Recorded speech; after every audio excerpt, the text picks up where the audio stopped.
ஒரு சிறிய கிராமத்தில் அருண் மற்றும் ராகுல் என்ற 2 சிறுவர்கள் இருந்தனர். அவர்கள் பக்கத்து வீடுகளிலேயே இருந்தார்கள். சிறு வயதிலிருந்தே நெருக்கமான நண்பர்கள். ஒன்றாக பள்ளிக்கு போவதும், விளையாடுவதும், தண்ணீரில் மீன் பிடிப்பதும் அவர்களின் தினசரி. ஒருநாள் சிறிய வாக்குவாதம் ஒரு பெரிய சண்டையாக மாறியது. இருவரும் கோபத்தில் ஒருவரோடொருவர் பேசாமல் இருந்தார்கள். அருண் கோபத்தில் தன்னுடைய வீட்டின் அருகே ஒரு பெரிய வேலி கட்ட ஆரம்பித்தான். ராகுல் அவன் வீடு கூட பார்க்க முடியாத அளவுக்கு. அதை பார்த்த ராகுலின் தந்தை சிரித்தார். அடுத்த நாள் ஒரு கார்பெண்டரை அழைத்தார். "நீ ஃபென்ஸ் கட்ட வேண்டாம்" என்றார் ராகுலிடம். "அதற்கு பதிலாக ஒரு பாலம் கட்டு. ஒரு நாளும் உண்மையான நட்புக்கு இடையில் வேலி இருக்கக்கூடாது." ராகுல் அவ்வாறு செய்தான்.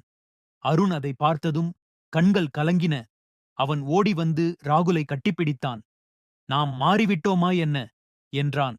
இருவரும் அந்த பாலத்தில் நின்று சிரித்தார்கள். அது வேலி இல்லை.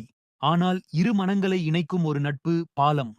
பாடம்: உண்மையான நட்பு என்பது சண்டை வரும்போது உடையும் அல்ல. அது பாழாகும் வேளையில் கூட மீண்டும் கட்டிக்கொள்ளும் பாலம் போல் இருக்கும்.